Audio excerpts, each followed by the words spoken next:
You are listening to KLRN Radio, where liberty and reason still reign.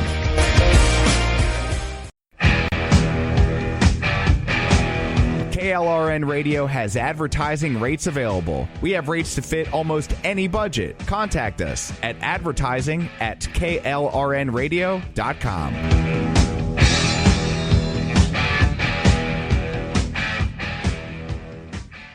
I am Conor McGregor, multiple weight MMA champion.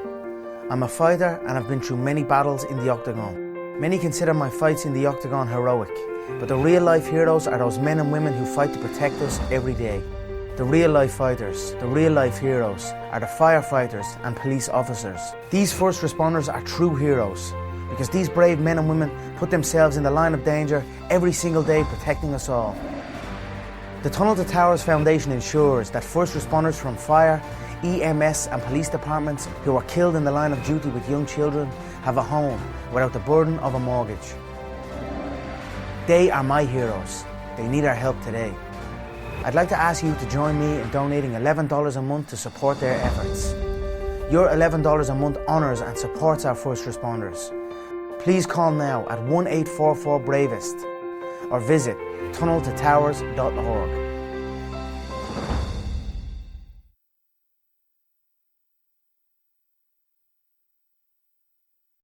Hi, I'm Mike, founder of DollarShaveClub.com. What is DollarShaveClub.com? Well, for $1 a month, we send high-quality razors right to your door. Yeah, $1. Are the blades any good? No. Our blades are f***ing great. Each razor has stainless steel blades, an aloe vera lubricating strip, and a pivot head. It's so gentle a toddler could use it. And do you like spending $20 a month on brand name razors? 19 go to Roger Federer. I'm good at tennis. And do you think your razor needs a vibrating handle, a flashlight, a back scratcher, and 10 blades? Your handsome-ass grandfather had 1 blade and polio. Looking good, Pop-Up! Stop paying for shave tech you don't need. And stop forgetting to buy your blades every month. Alejandro and I are going to ship them right to you.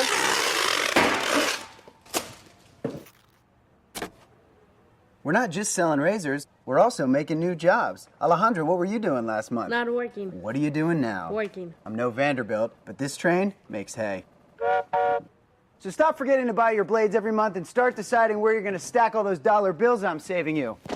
We are DollarShaveClub.com, and the party is on. I know karate, I know jiu-jitsu, I drive like a gangster when I'm coming to see you, see you.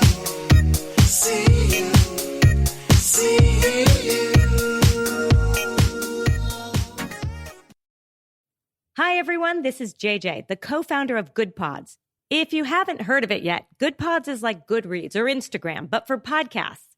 It's new, it's social, it's different, and it's growing really fast.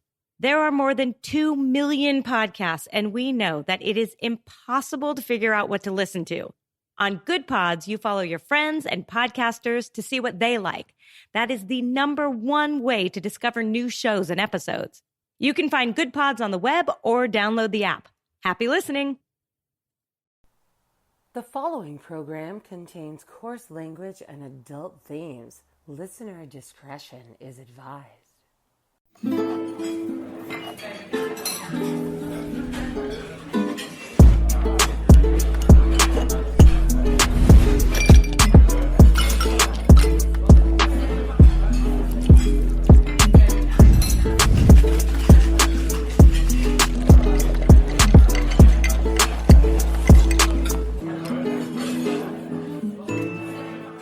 And welcome to another episode of The Cocktail Lounge. I am your hostess with the mostest, Aggie, and with me as always is the ever suave, affable, and quaffable co-host, Brad Slager.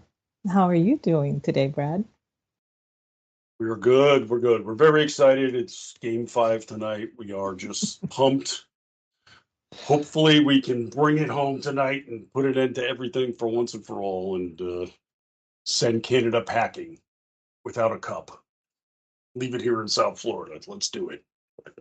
Yeah, I don't want the Stanley Cup going back to Canada ever.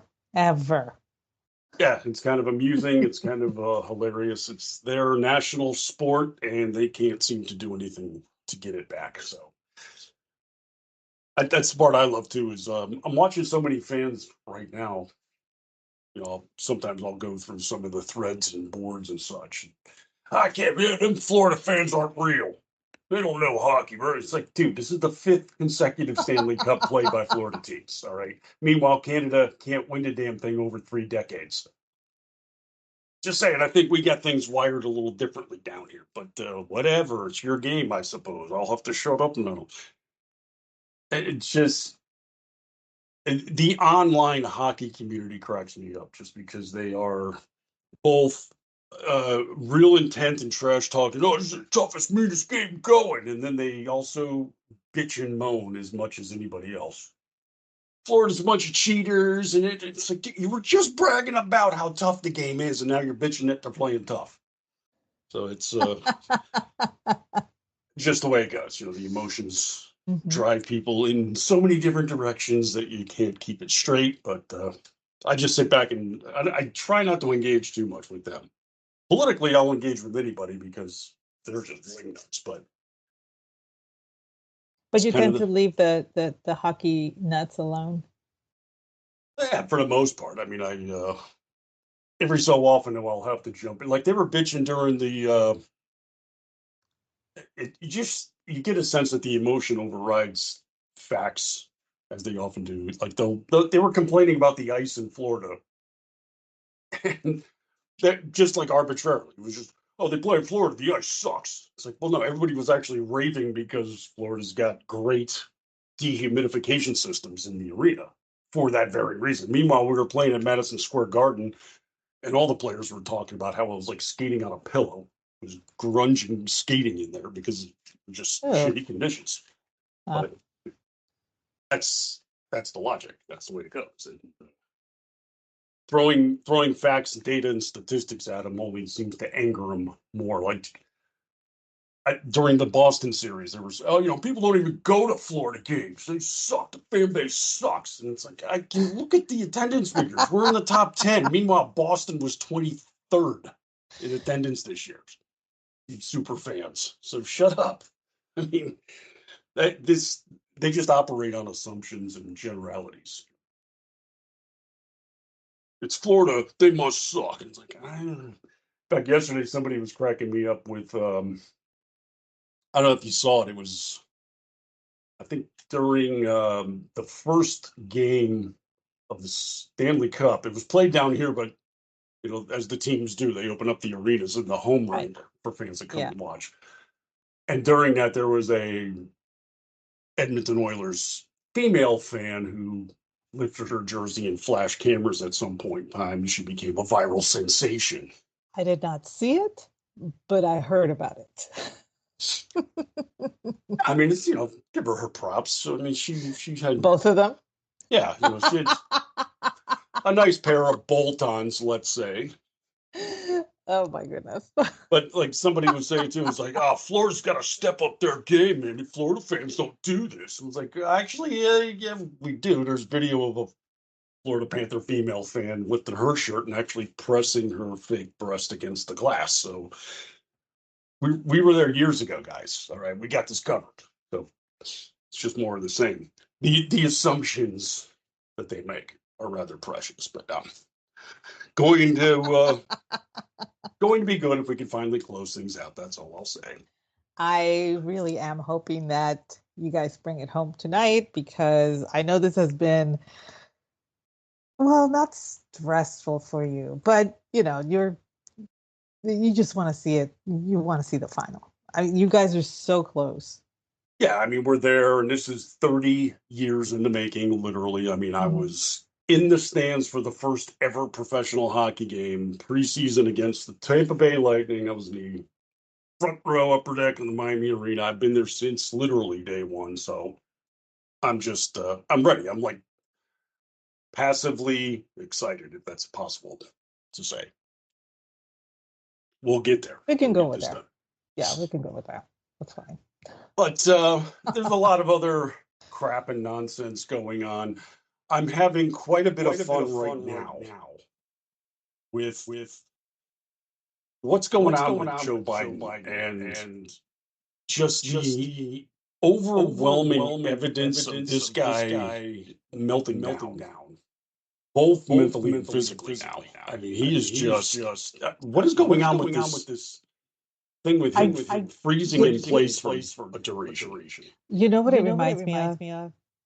A wind-up toy. This is what I mean. Watching him, it reminds me of a wind-up toy. It's like he just stops, and you see him kind of like wilt a little bit.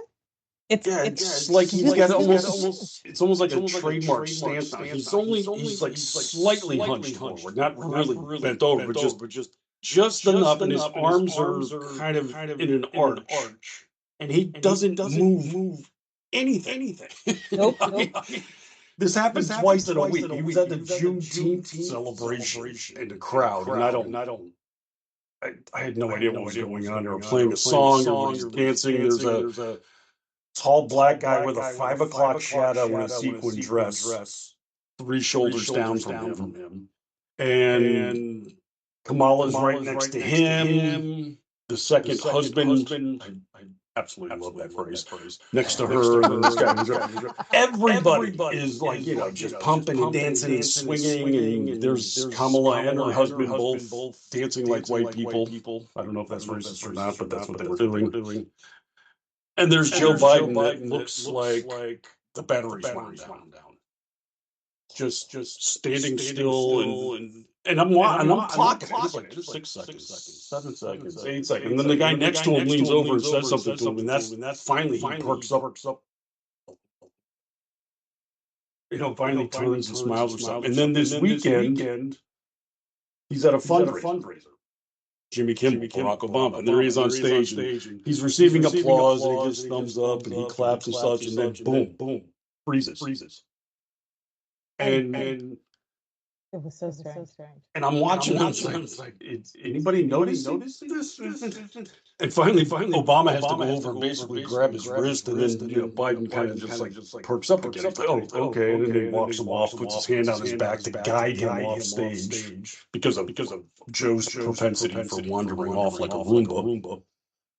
And the thing that cracks me up though is these videos are circulating. We saw where was he at? The G7 summit? Yeah, they were outdoors at a parachuting event. Like the parachuters came down like right in front of them, right around. Oh, pretty magnificent. It happened in Paris, it happened in Italy, it happened at Normandy, it happened everywhere. It just keeps happening. There's like 8 of the world leaders gathered watching these parachutists, and there's Joe. He's like turns and he just starts to trundle off to this, and I guess there was another parachute or something over there. Giorgia Meloni, the leader of Italy, she had to cross over in front of everybody because she's the only one that noticed, oh gosh, the U.S. president's wandering off, and then she grabs him and turns him back to face and focus on what everybody else was looking at. And what gets me is these videos exist. These videos are uncut. It's not like flash cut edits. It's like a montage of Joe being squirrely. These are just 30, 60-second videos of him looking bizarre. And the only explanation that can come out of the administration is it's all a lie. Don't fall for these fake videos they're telling people. It is incredible to me that they're calling these videos deepfake when it's all over the internet. It's like this is literally stuff that came out from just people that were recording live. This was not made up by anybody. Well, this is when it gets really. This is becoming Hunter's laptop. It's not. Yeah. Well, it's Russian disinformation. They're literally on the verge. So coming out of the administration, I'm not accepting it, but I expect. Like, okay, you're a bunch of lying assholes. The administration officials. We could watch Biden fall off his bike, and they would tell us, "Oh no, he jumped the ramp and did a flip. That's what he did. All right, you bunch of liars." Okay, cute. Pat him on the head. But the media is now doing it. So Yesterday, yes, we were getting the administration insisting these videos are fake. It's like there's like, and of this event Saturday, I think it was the fundraiser on stage. There's like four different clips floating around of the same event from different angles in the arena, like people's cell phone video and stuff. I mean, I've watched all of them, and the same thing happens every single time. Oh, they're fake. So the press is getting in on this. And I've seen NBC News of all have come out and said, "Oh, don't fall for these fake videos floating around from the RNC." Well, this is amusing.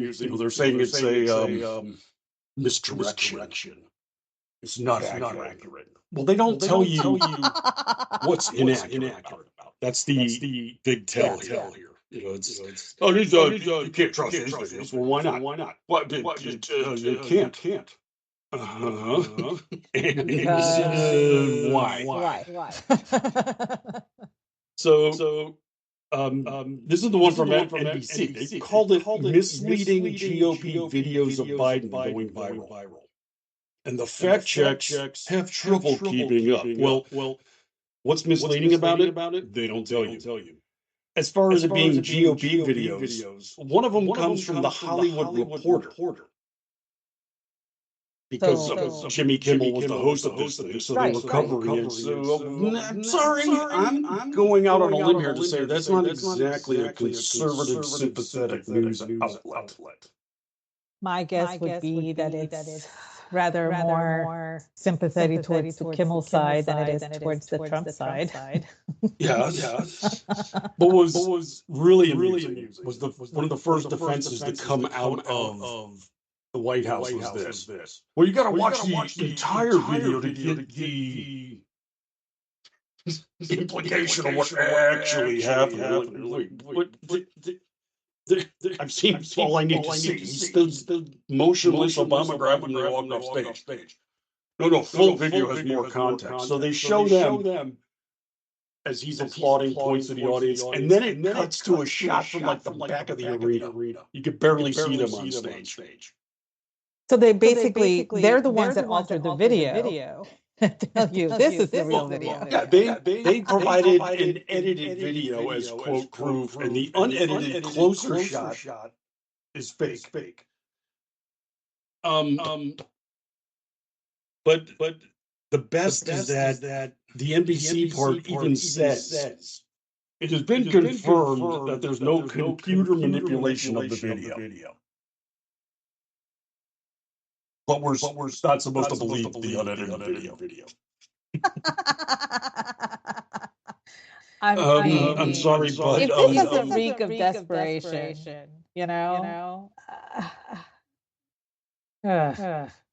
But this is where it gets really funny. Is that they keep doing what they do? Every one of these examples, they say, "Well, you got to watch the different complete video," and the complete video is worse. So they said like the one with the parachute. The RNC clip that video. It's only 10 seconds long, and a wider shot gives more context. It's like, no, I see the parachute.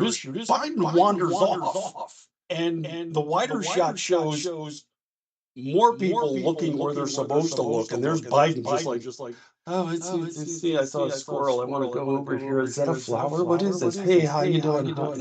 Joe, we're over here, buddy. It's. So that full context video wasn't any better.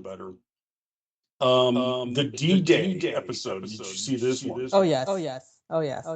So they're on stage, and all the leaders again are on stage. The celebration, and Joe starts to sit down, and you see, Jill like brings her hand up like she's scratching her nose, and it's like, Joe, don't sit down.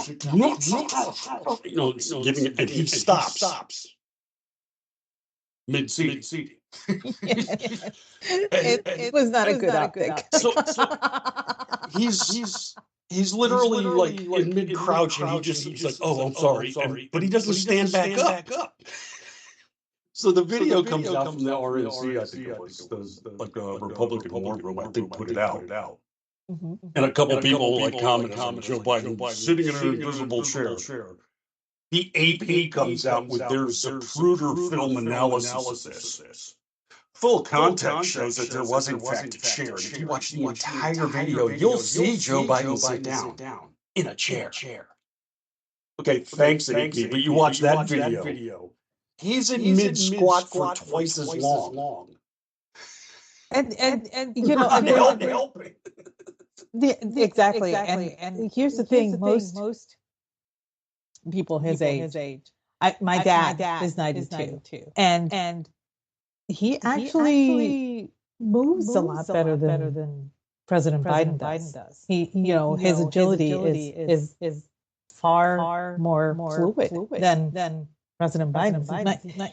It's really weird because my dad is 10 years older than President Biden, and my dad has better faculties, both physically and mentally. That's not saying a lot on the mental side. I'm just there's a lot of people that are better off mentally than the current president, in my opinion. But when an older person is in mid, you know, they're about to sit down, they're told not to, they either finish and get back up, or they stand up completely. They don't stay in that position for countless seconds on end. It's a very uncomfortable position to just stay in. And that's what kind of took me aback because he didn't move, and he was told not to, not to sit. But it was almost as if you know, he stopped the action of sitting, but could not comprehend that he could stand up if he so chose. Yeah, I think there was somebody still speaking, and you know, Jill was probably saying, "Joe, not yet. He's not done talking," or something to that effect. So he's like, "Oh, sorry," but he just literally stopped, and there he is in mid squat for 10 seconds. I counted. I mean, it's like. You know, because I'm told, that's a great video. So we play the full video, and he's squatting for twice as long. That's not a better look Associated Press, but okay, thank you for that. It's not a better look. But this is what I'm cracking up at all this, because one, they're telling us don't believe your lying eyes, and then two, their disqualifying evidence is actually worse. So okay, keep up at it, I suppose. But like this NBC disqualifier. Oh, there's no computer manipulation. Oh, so I'm supposed to believe it's fake based on the lack of computer manipulation and lack of editing in the video. Got it. Their lone evidence that this was somehow faked was because of the words delivered by a Democrat operative. That is literally their quote. Not even somebody on the record. It was an anonymous Democrat operative saying, "I don't believe the video is fake." Thank you. Okay. Got it. I swear to God, the entire left has just become Baghdad Bob. That's every single time. I mean, I see Karine Jean-Pierre at the lectern telling us, you know, how it's all deep fake and all that stuff, and I'm going, I Baghdad Bob did a better job. He honestly did a better job.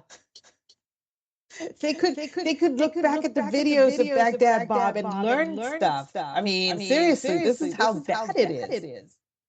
Well, it is to the point now where they just I think they have to lie about everything because they don't have an explanation. So another case in point, I just wrote about this today at Town Hall. The comment he made at the G7 summit, he's doing a presser with Zelensky. And they're only supposed to be discussing things regarding Ukraine. How do I know this? Because that's what Biden said. Right. Yeah. A reporter asked him a question about Israel and Gaza. You guys aren't following the rules. I'm not supposed to answer questions like that. Oh, yeah, that was very telling. I'm not supposed to answer questions. And I'm like, okay. Whoa, hello. So he's telling the reporters they're not following the rules. And this literally was so bad that the White House Correspondents Association had to put out a letter. It's just like, well, we have no There's no rules in place. Our reporters are free to clear and ask any question they want. Sorry, Kelly O'Donnell, but bullshit. Okay, we've seen Joe with the note cards in his hands. We've seen Joe at press conferences reading answers that were prepared for him for these spontaneous questions that he gets thrown at him. I mean, there was a year ago. Yeah, repeat the line, remember?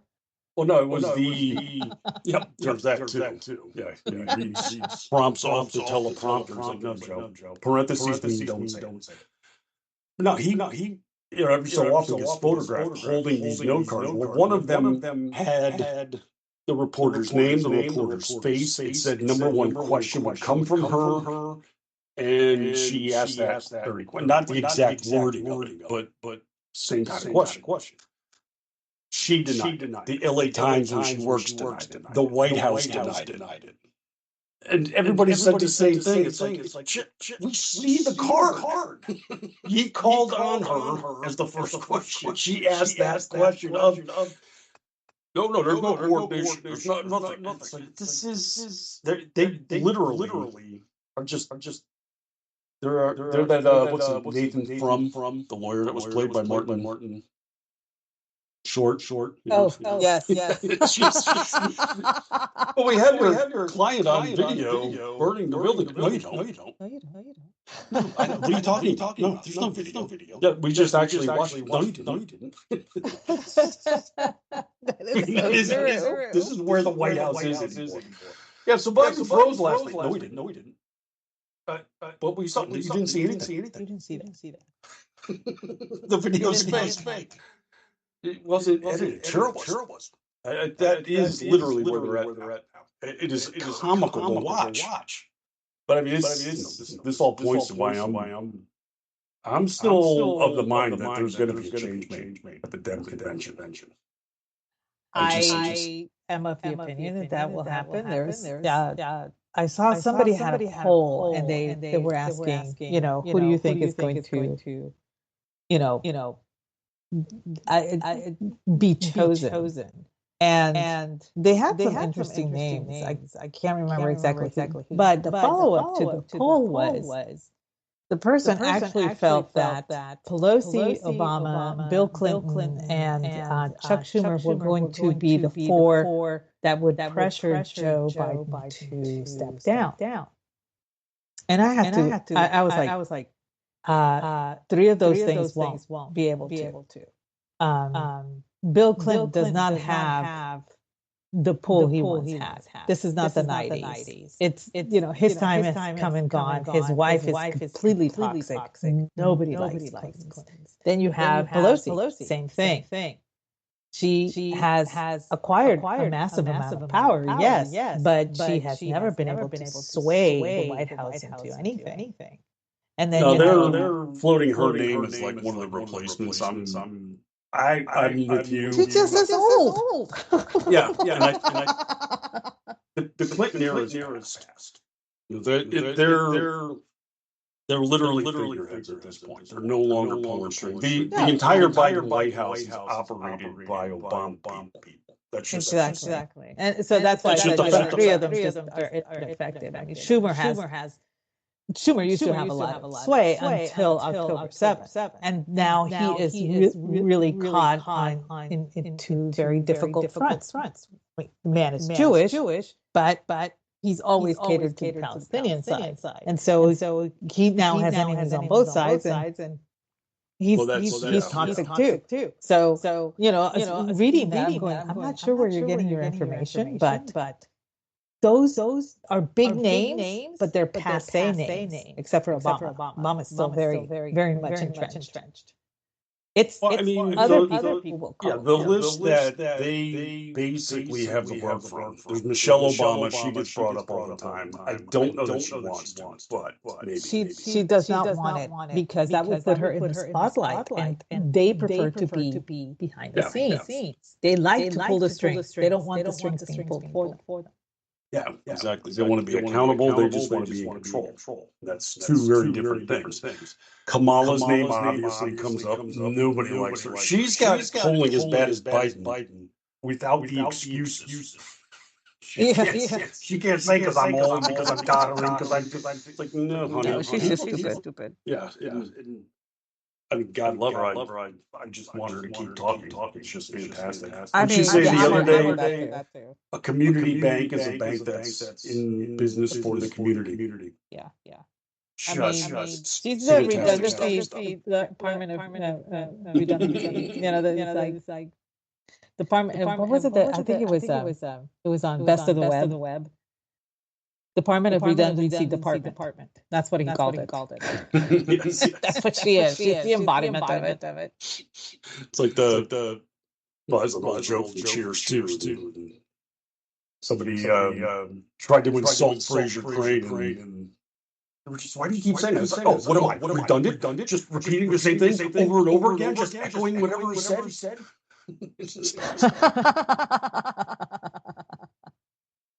But that was in a sitcom. It wasn't in the White House. There's a difference. So that's where we see that.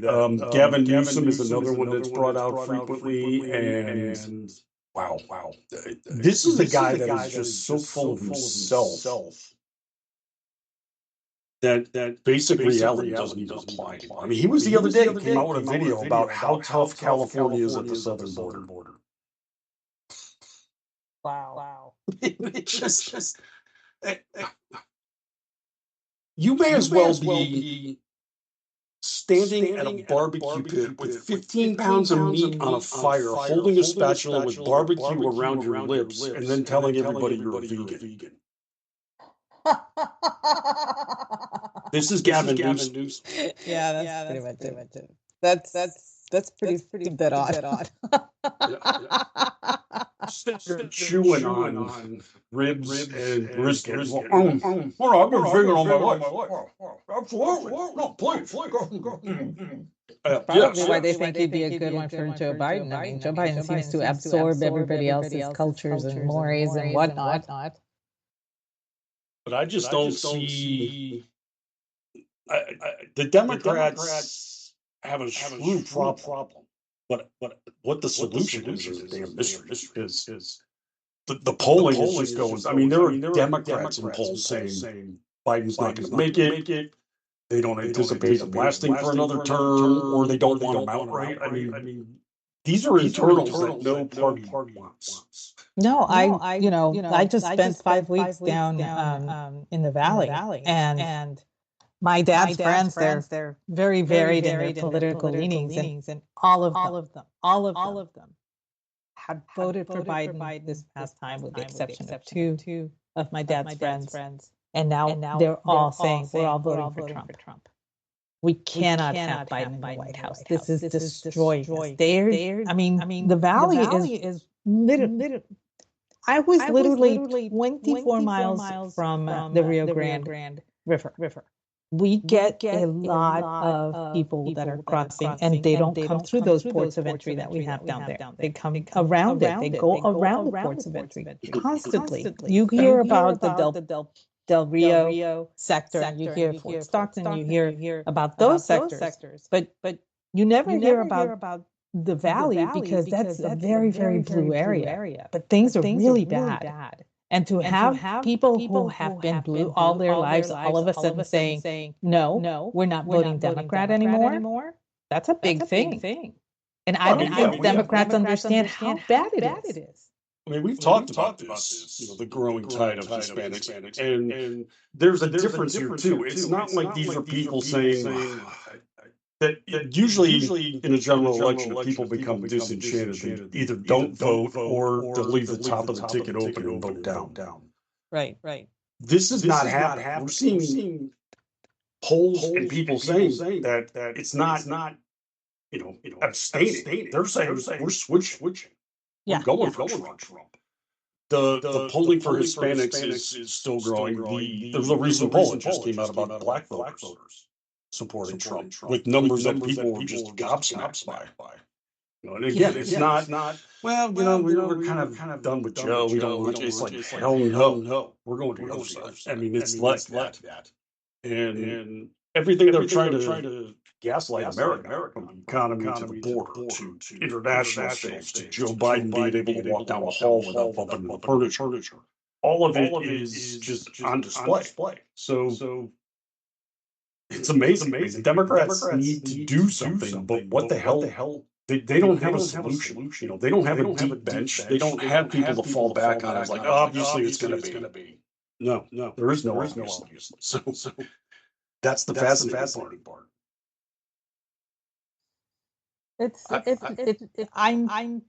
I'm just sitting back and watching it. To be honest. Yeah, I'm as unmotivated for Trump as you could get, but it's just I'm literally to the point of just saying, just stepping back and looking to see what the results are going to be. And now they're trying to even see if there's new rules in place for the upcoming debate. I think they want for Joe Biden to be able to sit down. Well, they said that they're trying to deny that too. Well, but here's the thing. I'm totally okay with both of them sitting down. I don't know if you recall this, but when they had the vice presidential debates between Al Gore and Dick Cheney, they were sitting down at a table, and they had the mediator sitting there between them.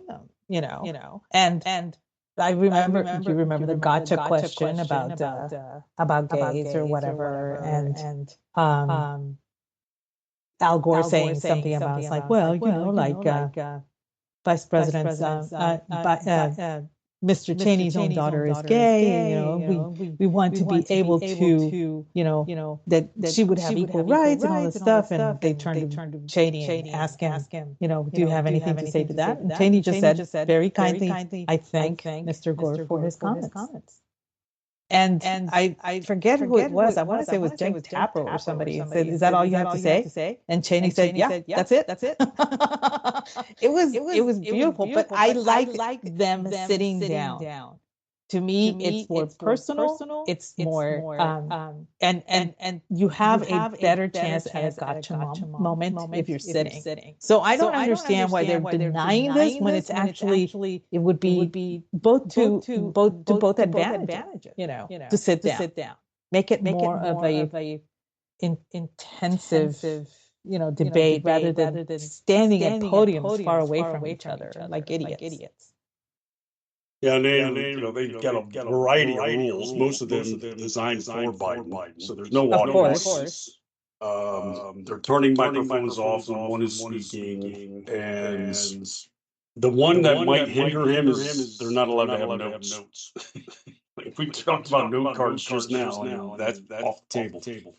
I wonder if earpieces are going to be addressed. However, I'm quite positive that's going to be the only solution to keep Joe Biden in the hunt here. Probably. Yeah. So that's I don't know how much the Trump camp rolled over and put up for, but there you go. It's just kind of problematic though, because one debate is hosted by CNN, the other by ABC News. Well, ABC was just behind this Joe Biden fundraiser over the weekend. Jimmy Kimmel. Well, there's a little bit of a conflict of interest. But they won't acknowledge a conflict of interest. They're saying, we can be impartial. Yeah. Really love to see that happen before the debate, but let us know. But CNN I am comforted. Yeah, I'm comforted by the fact that we have a boorish candidate who will actually call it out live on TV. Yeah, I mean, I'm looking forward to it. This is about the only reason to watch the debate is that Trump is going to call out the bullshit when it does happen, or when it doesn't happen. The amount of memes that will come out of this, the amount of gifts that will come out of this, it's going to be glorious. It's going to be glorious. I mean, it's not going to be a policy debate, but yeah, there's going to be some content. That's for sure. But Jake Tapper as a moderator is a bit of a problem now too, because he and his network, I came to discover last week, they're a little bit under fire now. Oh, really? Do tell. Now, I don't know how many people listening have heard this because surprisingly, our news complex in this country is not at all bothered by the fact that a massive news outlet is going through a defamation lawsuit. I'm sorry, but over the years, I've been conditioned to think this is the worst possible thing to happen to a news outlet. Oh, You would think. wait a second, it only applies to Fox News, apparently. Yes. Yeah. So, when Fox was in the midst of its lawsuit, everybody in the news industry, oh, this proves they're fake. Oh yeah, they were all reveling in the fact that they were going through a defamation suit, and they did not understand the danger of this defamation suit. They really didn't. And so now CNN is going through the whole thing as well, and I don't think they know how to handle it. I really don't. No. I actually found this. This shows you how much this is being buried. I found this from it's an independent news site in Florida. It comes out of the Tampa Bay area, but it wasn't covered by the Tampa Bay Times. Nor the Orlando Sentinel, none of them I really pick up on. It was a small thing, and I even when I first saw this, like, no, wait, it's real, can't be. Well, they provided a link to the actual court docket, and what do you know? This is a private contractor who worked in Afghanistan, and his business is charged with getting people out. He's an evacuation expert, if you want to call it that. Basically, he's a freelancer. And was working to get people out of Afghanistan during the collapse as a result of Joe Biden. Well, CNN was reporting on this, and they just raked this guy over the coals. They called him a black market operator. He's charging outlandish fees for the people that can't afford it. It's like he's not risking his life at all, I guess is the message. Okay. It's just the way it is. So he's taken them to task. He said that, this is ruining my business. This is an attack on me. It was bad faith, yada, yada. And CNN, tried to get it dismissed. This guy had to come up with proof. Like basically the court, in order to go through the appellate court. Right. They were making sure that you're mandating. He provided enough evidence that would justify moving the case forward. Well, this guy got the goods. Yeah, he kept the receipts. And I don't think that CNN expected this to happen because they were flummoxed to find out that this is moving forward to discovery, which is it will take a long time to do, but it will be thorough. The suit was brought up in 2021, so it's already taken a while to get to this point. But through discovery, we learned two details about this case so far that are intriguing. CNN disagree. At least with that analysis. Of course they'll disagree.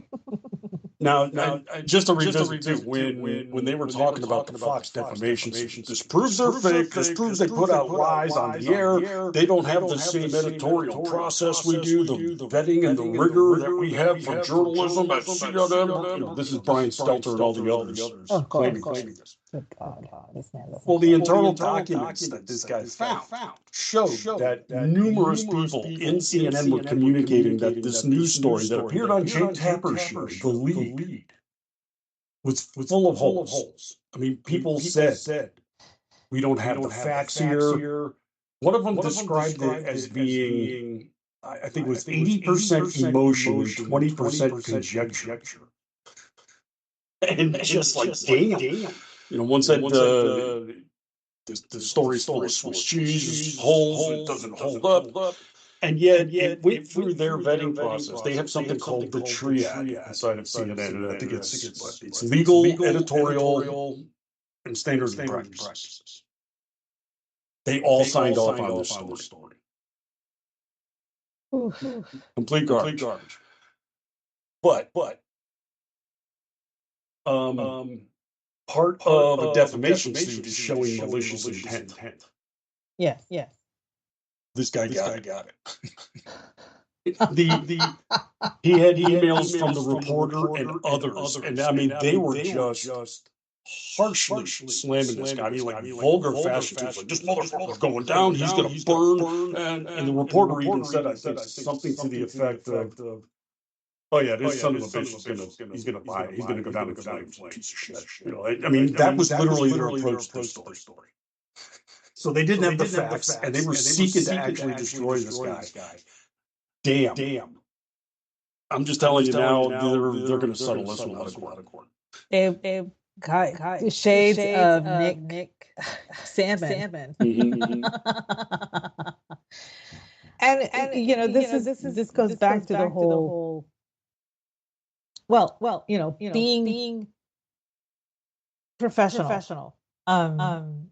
The fact that you actually put a target on somebody as a reporter when it's not your job. I mean, you're literally acting as an agent of the judicial branch at this point. You know, you're acting like a cop. You're acting like, you know, somebody with a, you know, a warrant out for because you've done some kind of felonious shit. But you're a reporter. You know, and your job is to actually, I don't know, what's the term? Report news. You know, without bias. But I guess that's something long gone from the mainstream media.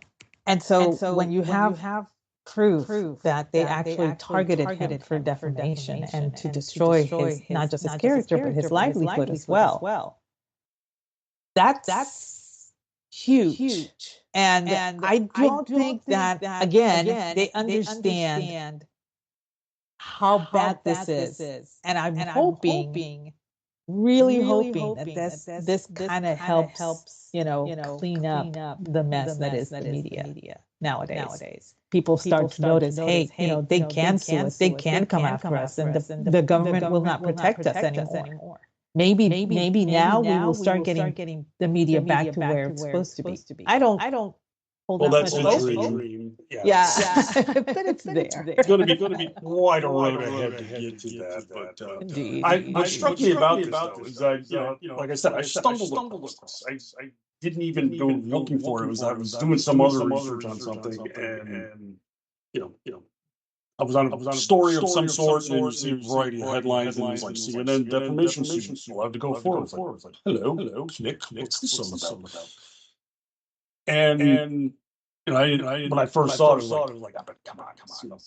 I figured this was going to be where anybody and everybody, I'm going to check out the court, I'm going to sue them. No, this thing's been percolating for years, and as I dig into it, what is it? This sounds serious. And then I see the court docs, and holy crap. They're very quickly elucidating what this guy got.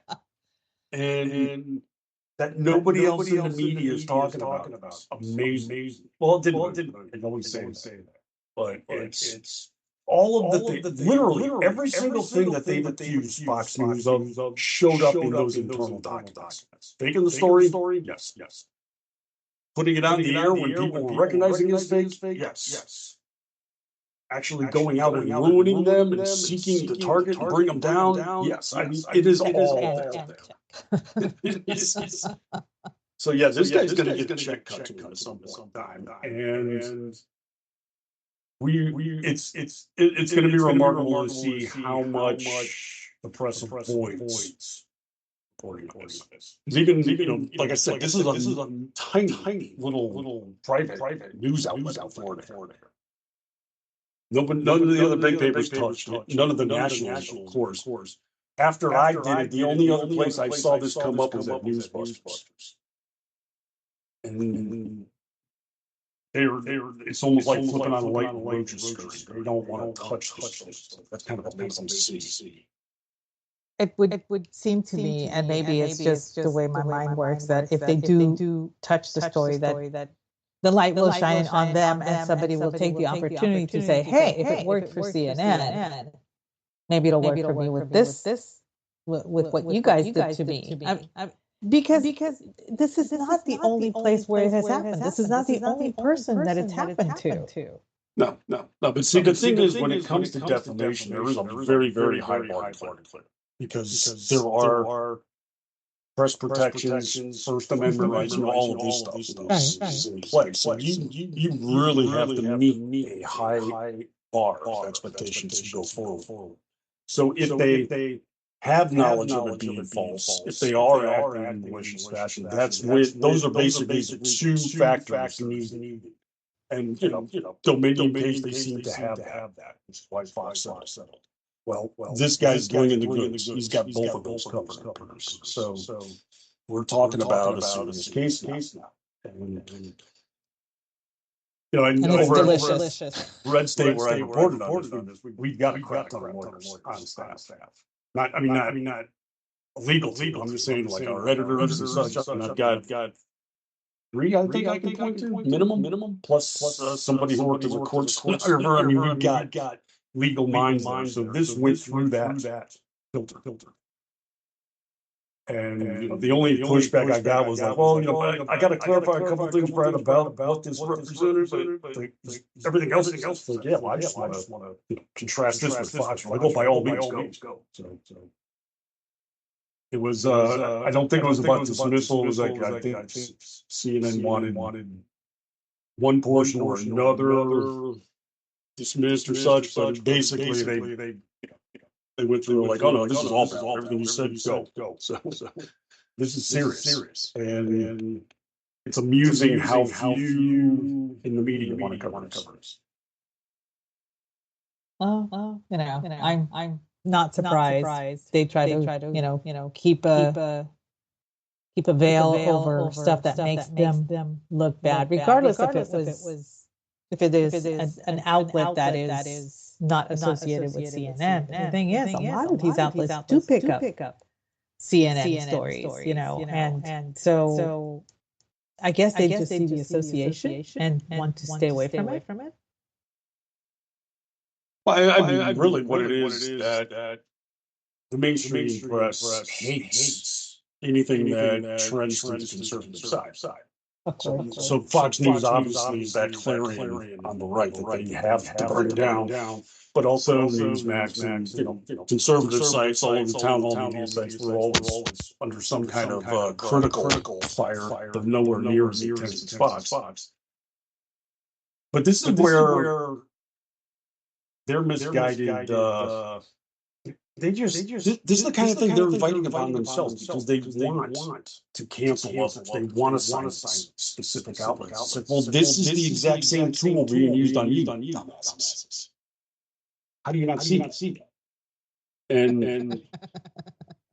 in fact, their resident troll, Oliver Darcy, is on the case yet again because this is a guy with the past of wanting to. He was one of the loudest voices trying to bring down InfoWars in the day. Of course.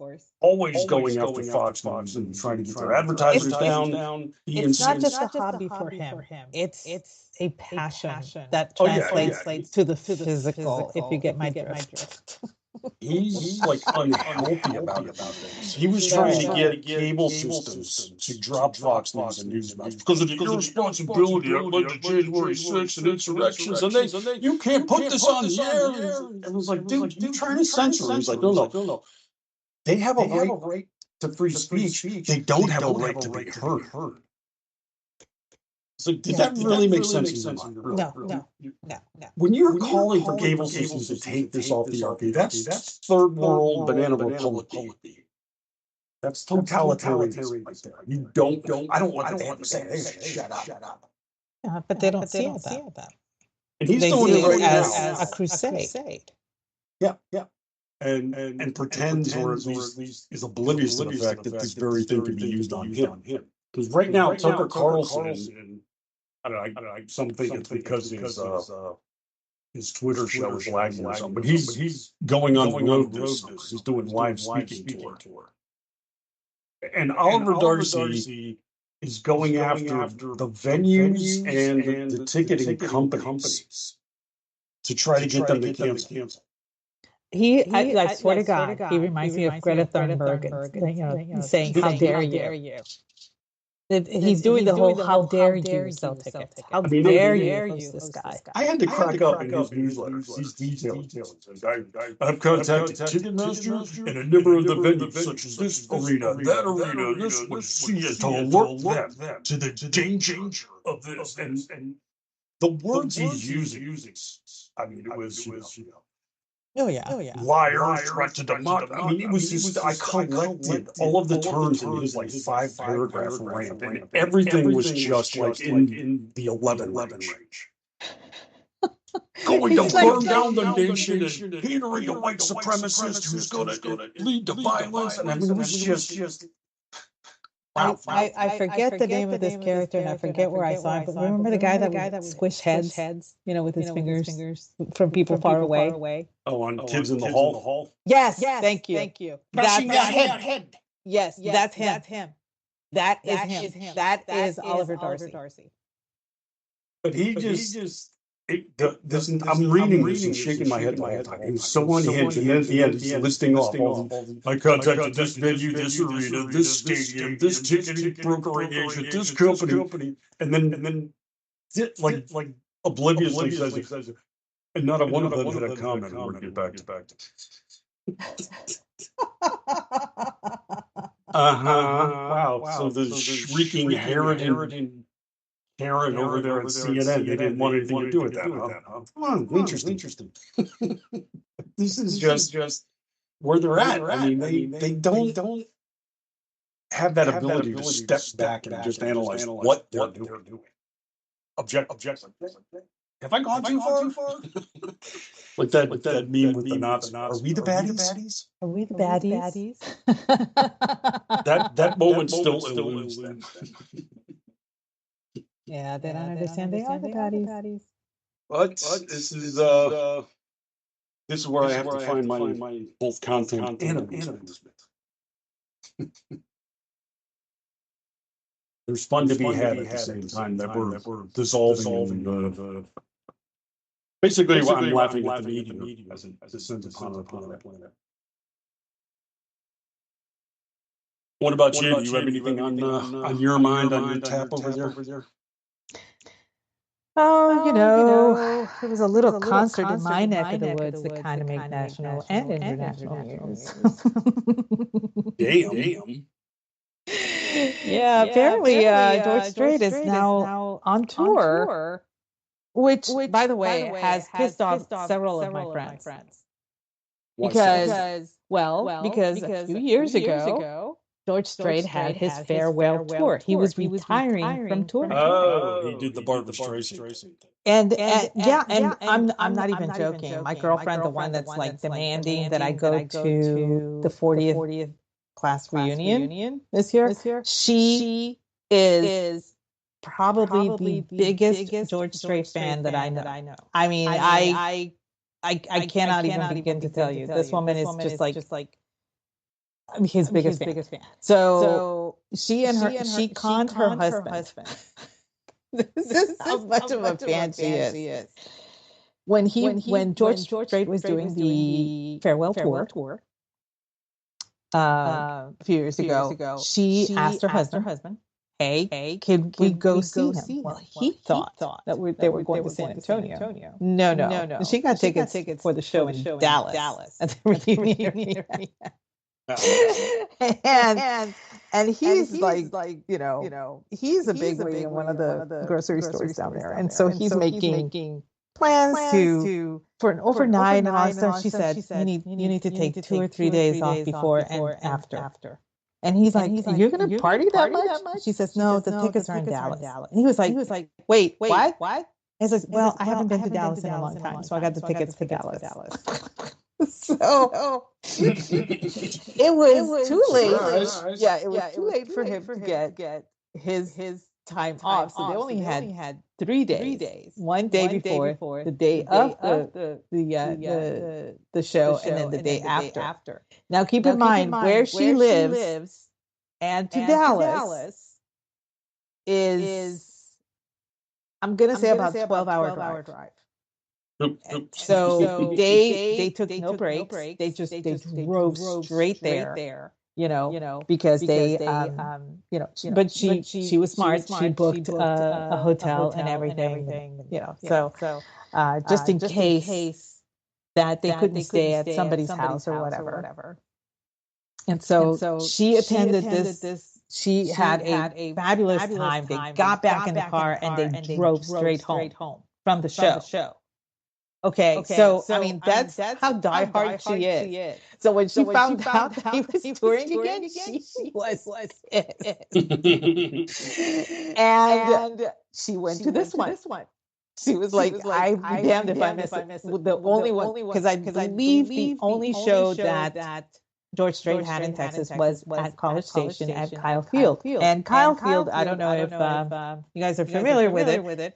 Kyle Field is one of the largest college football stadiums in the U.S. It has a seating capacity of 102,733, but that's in the stands. This was they had seating on the floor as well as standing room only. The standing room only was the people right there next to the stage, which was located right at the 50-yard line. So they broke the record that had been set by the Grateful Dead back in 1977 for the most people in attendance, and they had 110,905 people in attendance at this concert. And George Strait was like, I can't believe I've never played in College Station. Y'all have to have me back. Oh, well, yeah, of course you're gonna have him back. But it was a tremendous concert, and George Strait is considered the king of country. Now he's considered the king of everything because not even Taylor Swift has done that here. So, I'm sure that now she sees it as like a bar, that she's gotta do. Which it's incentive. More power to her if she does. But I found it really interesting. And this is College Station literally was a town in the middle of nowhere. It's called College Station because that's where the train would stop. Okay. It was a university with a town attached to it. So the town was very small. Now it's huge. It's tremendous. It's Bryan College Station is its own little metropolis, but it's nice, sizable population and everything. But by all accounts, from what I have been hearing, there were people that were traveling from Tennessee, from Kentucky, from Nebraska. There were some people coming in from Washington State, Oregon, California. I believe my girlfriend said that there were a group of Canadians that came down for this particular concert. And I'm like, they are. He's touring. Why didn't they go to another one? I no idea why, but this one was so special and so important. And so there were people from all over the North America coming in for this concert. It was tremendous. Is not a good enough word for it. It really isn't. Now I do have to clarify. This was a record set for ticketing attendance. Yes. So these are 110,000 that bought because all the Central Park concerts that they put on, they get into the hundreds of thousands. I think, if I'm not mistaken, was it Garth the record? I think a few years ago when he put on a show there, they were saying it could get close to $1 million, but those are free concerts. They set up in Central Park and people just flood into it. And then which is different from an actual concert you pay for. So I mean, 110 tickets. That's just 110,000. It's amazing to me. I mean, and it broke a record previously set at Texas A&M. The old record was the Ole Mississippi game, Ole Miss in 2014, where we had 102,000 in attendance. But that was for a football game, not for a concert. So obviously there was no seating down on the field itself, and there was no standing room only. But Well, that's where they can hit that number is when you get on the field exactly when seat you're getting on the because field. I want to say Michigan's got the biggest stadium. They're like 106, 108,000 think- capacity. I think somewhere in that Michigan range. has a bigger stadium. Yeah. Mhm. So College Station's got to be what, top 5? If not second biggest, possibly third. But yeah, we're in the top 5. I mean, they invested a lot of money in this stupid place. I'm yes, I'm an Aggie, but sometimes I gotta question where the money goes. But this was an investment because we were going into the SEC and blah blah blah blah, whatever. All I know is that UT is now in the SEC, which means we get to play UT every year from now on. And so I'm hoping that we get our Thanksgiving rivalry back because it has been missed for many, many years. No, you guys did it right there. And I'm just shocked that that's the first time you played. Well, it's really weird. I know that there have been several, concerts. Obviously, a lot of concerts have been held at Texas A&M. I got to see Stevie Ray Vaughan. I got to see Robert Palmer. I got to see a lot of because I worked backstage. I think my favorite one was Cheap Trick. There you go. Well, now That was this one at the it football was stadium or in This one, no, area most venues? of them, most of them were at G. Raleigh White, which was the basketball arena. Prior, it's now gone. In its place is another building, and the new basketball arena is even bigger. So most of the concerts take place in that arena, and that's because it seats, quite a few dozen thousand. I think it's like, I forget how many they seat, but it's comfortable for a concert. But it was George Strait, and that was the only place that he was playing in Texas during this tour. At the moment, they may I was gonna say, yeah, that schedule's going to kick up, I'm sure.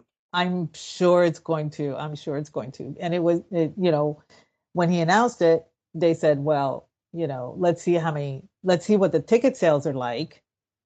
And within 2 days, they realized there's no freaking way they're going to put him in the other, in the basketball place. They're going to put him in they had to use the football field.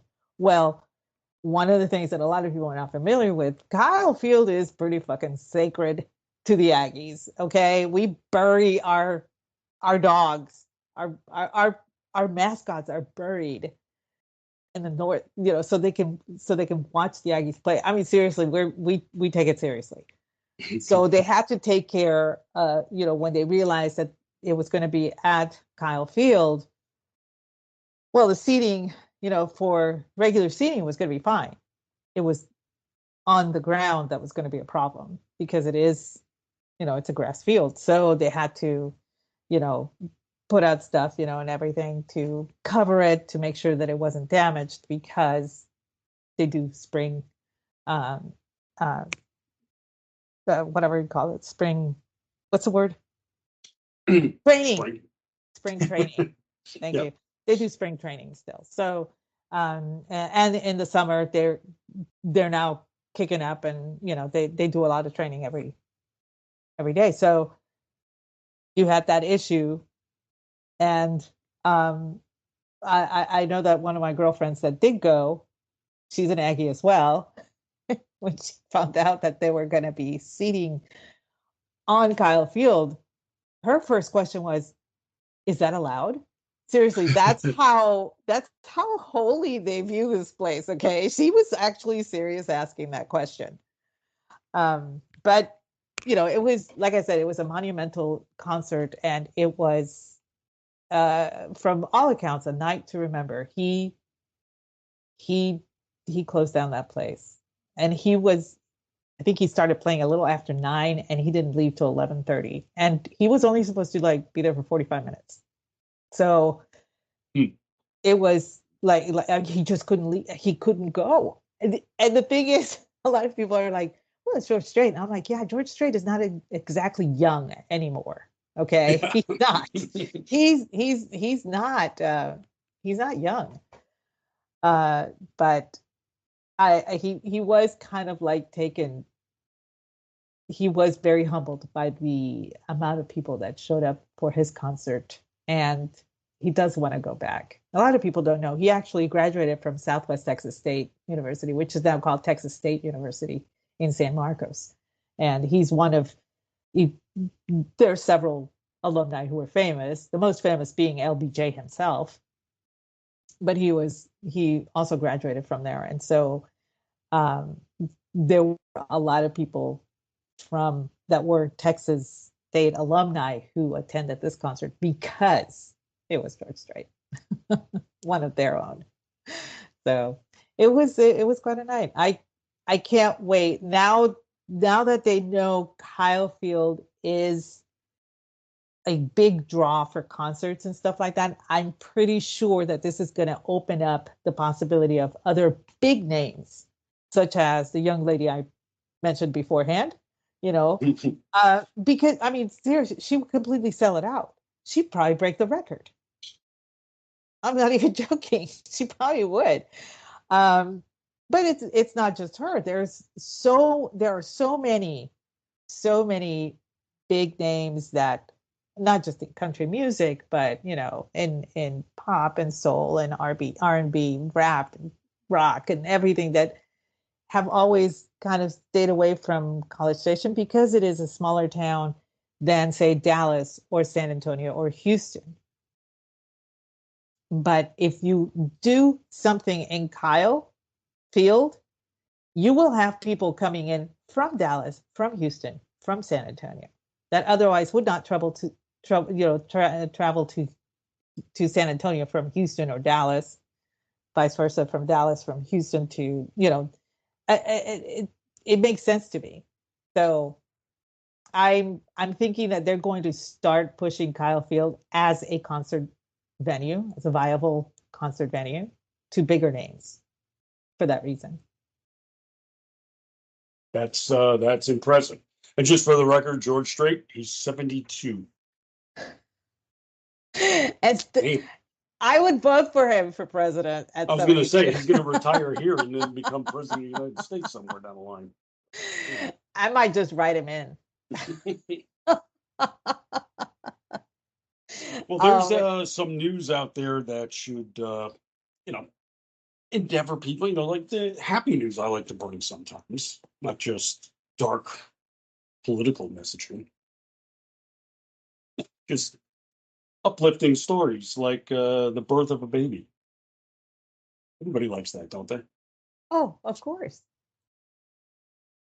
So there was one such birth that took place. I've got questions, of course, about this though. I'm sorry, I'm already laughing. Well, it's just you got to wonder. Well, I'll just read the headline. Yeah, you do that.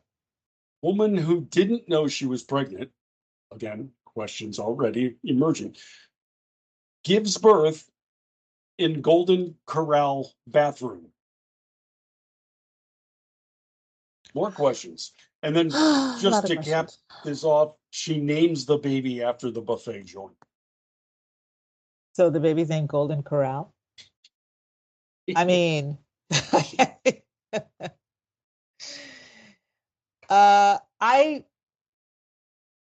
Golden is not, that's not a bad name. It's actually kind of pretty to name a child Golden. That's actually kind of pretty, but Corral? Really? I hate that. That's an issue. And I would not ever burden my child with something like that. But, I take exception to her saying that she did not know she was pregnant. Did you see how thin that woman was? Yeah, there's a corresponding photo of her in the restaurant.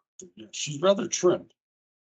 She is. There is no freaking way that, I mean, let's face it, this child's got a challenging upbringing in front of him, just on the fact that mom didn't know she was pregnant, and true. I mean, named him after Golden Corral. I remember working at at the hospital when I first graduated from college. I worked at a hospital, and we had a rather large woman come in complaining of severe abdominal pain, and she was in the ER and everything, and so we're getting her comfortable and everything, and the doctor comes in and he's like pressing, and all of a sudden he stops and he's like, is there anything that you can recall that may be causing this? Because he felt a very large lump. And she said, I don't know. It just started. It just started. So he got the ultrasound guy to come down, and it confirmed his suspicions. She was pregnant. Yeah, And there's a kid she's in like, there. there's no way I'm pregnant. I only had sex once. Yeah, well, usually that's all it takes. Yeah. But she was like, she had no idea because she was a very large woman. So, the it was kind of hidden, but this girl was very, very trim, very slim. And I just like, how do you not know? How do you not know? My niece is pregnant. And she from the back does not look pregnant. She looks very thin from the back, but you look at her from the front and there's, her stomach's out there. Well, that's the thing, is when you're, of this kind of stature, the pregnancy would tend to be a little more pronounced.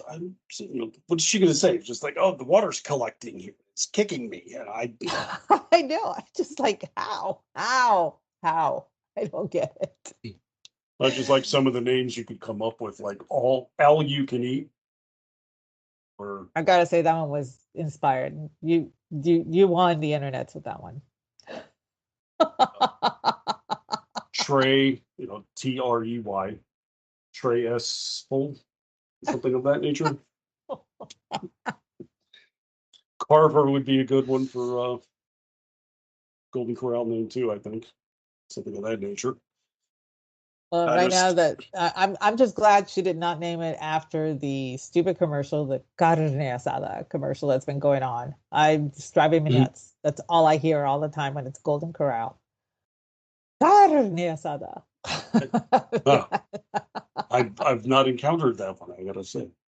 Oh, apparently there's the girl is not of Hispanic extraction, and she calls it carne asada, and so the family that she's with is pronouncing carne asada, and she's like, that's what I said. No, carne with more flavor. It's ridiculous and it's stupid, but it is driving me crazy. So I'm kind of glad that she did not see that commercial, honestly. Well, I'm pretty sure most deeply ethnic Hispanics go get their food from the Amarillo Corral.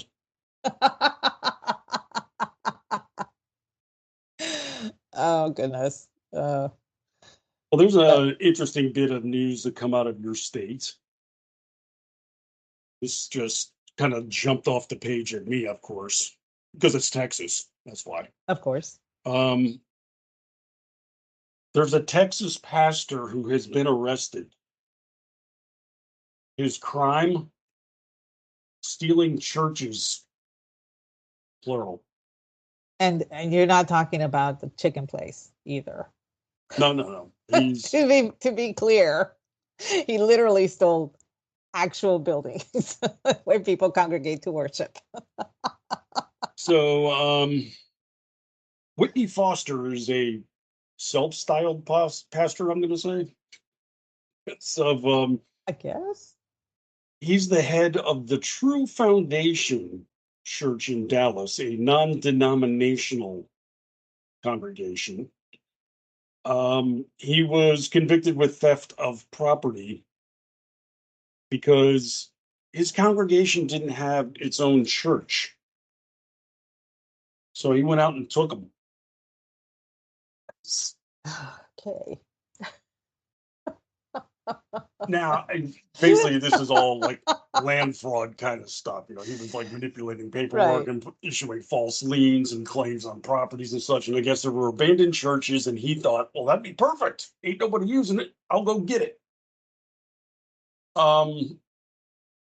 So that part is, I'm not going to say it makes sense, but I guess it's understandable. I don't have a church. I'm going to go get it.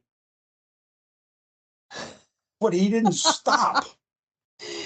Yeah, it That's was the like, part I can't get my head wrapped around. It's like he was successful when in was getting that this enough? one church, and he kept doing it.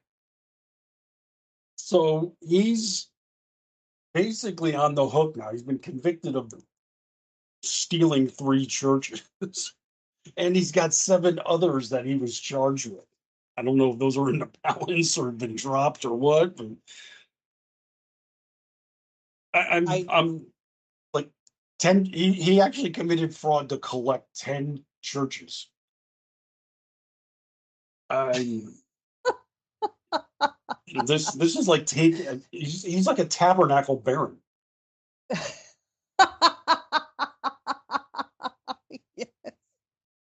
That's such a perfect description. But yeah, I mean, he commits fraud to whereby, he the churches are sold to another person for what, $10, I think, or because it was a nonprofit and non-member of the church. And so he and he's being held for 3 frauds, but he was actually working on 4 others as well. So he was literally running up a collection of churches. And I don't know about you, but most people tend to collect things that are not that big. But I mean, that's just my opinion. yeah, that's the first problem. Where are you going to put them? But another thing, like you said, if you just wanted a building for your church, why not just stop at 1? Why keep going? Yeah, and like one of the other pastors a few years ago found out that his congregation no longer owned the building because it became deeded over for like $10. That's how somehow this scam tended to work. So Foster managed to get the deed for the property through like a $10 manipulation somewhere. I guess these were like tax assessment liens and things of this nature, and he was able to and did a lot of other squirrely illegal stuff too, like fraudulent identity and crap. But I like how he says this is his justification. You can acquire a property for $10 with nonprofits. The church is community property. It wasn't me buying it, our church was getting it. That's one way. I was fixing to open it up a church there. Yeah, so I'm sorry, but if your pastor is committing fraud to get a church, maybe you should shop around a little bit more for another congregation. I'm just going to say it.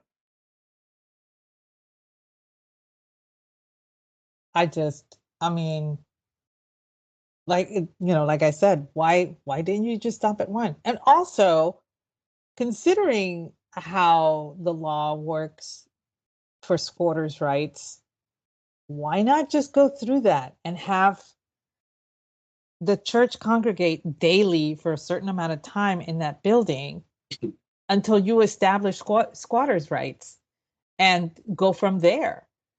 I'm not saying do this. This is perfectly legal. It's actually kind of sleazy to do, but I mean, people do it, which is why you have certain laws that you can't exactly get somebody out of your own property until you go through this rigmarole of stupid laws and rules. But that was an option, and it would have been cheaper. It would have been quieter and probably not noticed for a very, very long time because these, like you said, these places were actually not occupied. They were not being used. So testify, Aggie. You're preaching to the tax assessor. So, so it makes you wonder, I don't think that this was for the express purpose of uh, you know, worship. This guy was using that as an excuse in order to commit fraud. Mhm. It's just, um, yeah. I'm sure there's like a robbing Peter to pay Paul joke somewhere in this, but I can't think of it. I don't have I don't have the wherewithal to. Well, as I always like to do on the program, is broaden minds and bring edification to the intellect of our audience. Yes, we like to do that. We love to delve into the research and scientifical field, I think it's called. You probably know a little better because you got your master's degree in people. But I also like to turn to our most esteemed secondary education institutions for the broadening of our minds, such as Harvard University. Let's face it, this is the highest, the most, I can't even. You can't do it. You can't do it. No. Just don't do it. Harvard is really working on.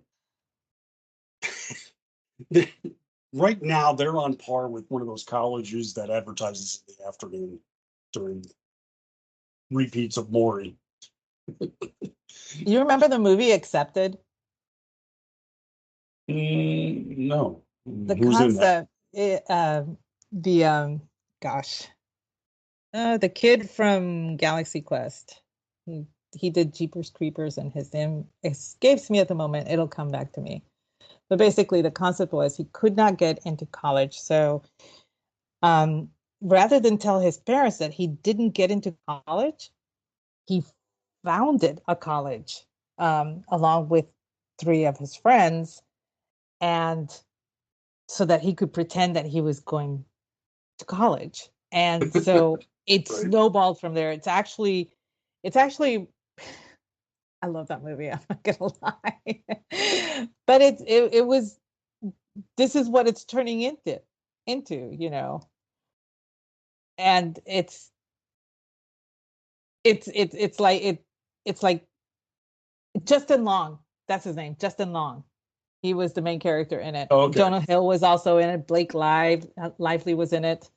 But basically it's a, he doesn't know what to do with his life. He's not sure. He wasn't accepted to the last college that he applied to. So rather than disappoint his parents, he decides to make up the South Harmon Institute of Technology, SHIT. I kid you not.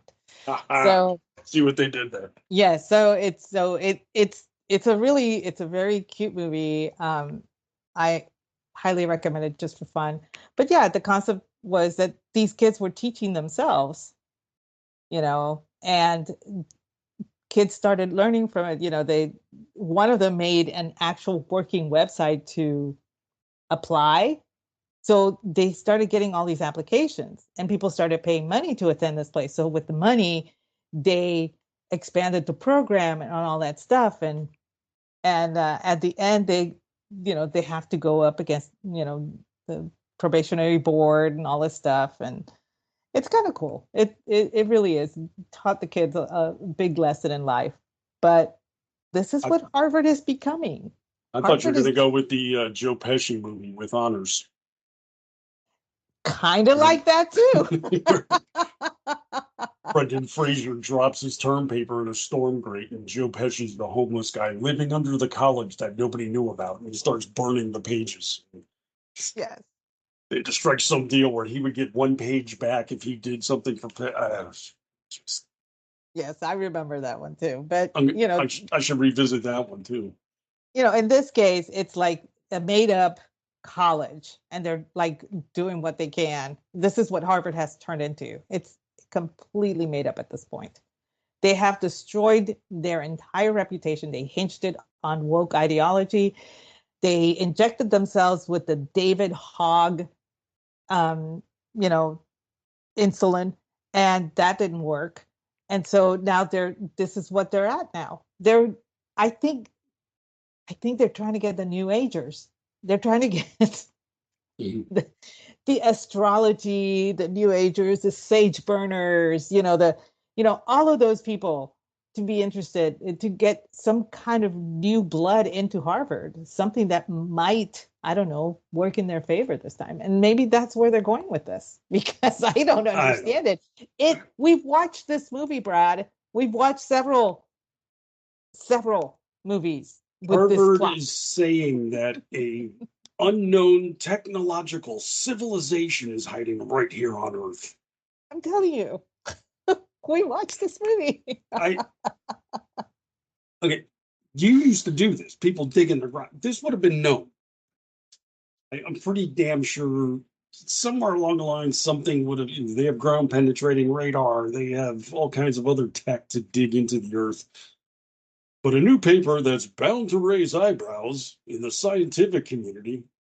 Really, I'm thinking more side eye would be developed here, but team of researchers from Harvard and Montana Technical University speculates that sightings of unidentified anomalous phenomenon, not just UFOs, but we have to go this route, may reflect activities of intelligent beings concealed in stealth here on Earth. I'm telling you, wow. This Okay. sounds so stupid. I can understand them believing that there's smarter beings elsewhere. I get it. I know that there's a lot of skepticism associated with this, but honestly, I don't know. There could be some entire civilization it. below. Come on. Let's throw them a bone. All I'm saying is Like to that beat him in the head with a femur. all I'm saying is the abyss. That was we had an entire civilization underwater, right? Okay. Why not have an entire civilization? I mean, Journey to the Center of the Earth, Jules Verne, I am pretty sure that he had this idea that there was another Earth underneath our Earth. So, okay, I can't do it either. Sorry. I was going to say, do you have anything you want to cite beyond a movie theater? Just, I know that Jeff is going to probably listen to this and go, Aggie, please don't break my heart. I'm trying not to. Okay. I am trying not to. I will give the benefit of the doubt. There's a possibility, but admittedly, and like I said, yeah, the possibility is there. Why hasn't the government said something about this? Why haven't they, maybe we could have found something. Well, the government never tells us anything. Conspiracy. Cover up. I know, but there are a lot of people who are independent of the government who actually do search for extraterrestrial life. They both in the cosmos and down below. So, I'm sure if maybe one day we'll find something. I don't know. Well, I mean, not to take a cynical tack on this kind of thing, but my guess is with all of the upheaval and nonsense and other mayhem taking place at Harvard, I think they managed to spit this paper out under the cover of calamity. Nobody knew this was coming out with their name on it. Because as they say, a remnant form of an ancient, highly advanced human civilization is still hanging around observing us. Other possibility is that an intelligent species evolved independently of humans in the distant past, possibly from intelligent dinosaurs, and is now hiding their presence from us. And a third possibility is that these hidden occupants of Earth traveled here from another planet or time period. And a fourth one is that these unknown inhabitants of Earth are less technological than magical, which the researchers liken to, quote, earthbound angels, unquote. This is from Harvard University, folks. Harvard University. Oh man. Yeah, I got nothing. And suddenly David Hogg matriculating from this Ivy League institution is starting to make a lot more sense. Yeah. If Didn't they have a class on Taylor Swift, or am I thinking of a different? Nope, they do. They do. They do, right? Okay. Yeah, and I believe it's a professor who considers themselves non-binary in nature of some sort too. Oh yeah. Well, Texas course. State has one for Harry Styles, so I'm not going to throw stones from Texas. Well, I am. Until you got Jimmy Buffett studies, you're not going to find this kind of nonsense in a Florida university. That is a Miami thing. That over there. Okay, so I expect some sort of Florida university to have a Jimmy Buffett. Margaritaville 101, Key West University. Bring your own salt, and don't lose it. Well, I think it's about going to wrap it for us here, huh? Yes. All right, and with that, Brad, why don't you take a deep breath and tell us where we can find you? I am available on a daily basis over at townhall.com with my column called Rift from the Headlines, where I cover the media in an extensive fashion. Also found on a regular basis on the front page of redstate.com, where I also have my twice weekly podcast called Liable Sources, delving even further into the muck of the mainstream media. And you can hear more of me on this very network as well. Thursday night, I'm going to be here with Paul Young from ScreenRant.com as we go into the dark bowels of Hollywood and bad movies on disasters in the making. And then alternate Thursdays, I'm here with Orty Packard. He and I guide you through all the important entertainment information on the culture shift. And just like tonight, every Tuesday at 8:30 with the ever-best Aggie Regan. And if you need more of me than that, and let's face it, you do, you head over to Jitter. I'm at Martini Shark. And what about yourself, Aggie? Where can people find more of your magnificence? Well, you can find me at Aggie Regan and at Aggie the Barkeep. Those are over on X. You can also find me at 8:30 p.m. Eastern Tuesday nights doing the Cocktail Lounge with you. 8:30 p.m. Friday nights doing He Said, She Said with our awesome producer, Rick. Once a month, last Wednesday of the month, we do Toxic Masculinity at 8 p.m. Eastern, where Rick, G, Orty, and Andrew get together to talk male issues. And we host a Babe of the Month, and I bring the drink of the evening. And Jeff and I are now doing Spirited Books once a month, the first Monday of each month, also at 8:30 p.m. Eastern. Aggie time. Yes. Well, thanks so much for joining us, everyone, and we hope you have a lovely evening tonight. Go raise a glass and look at the ceiling.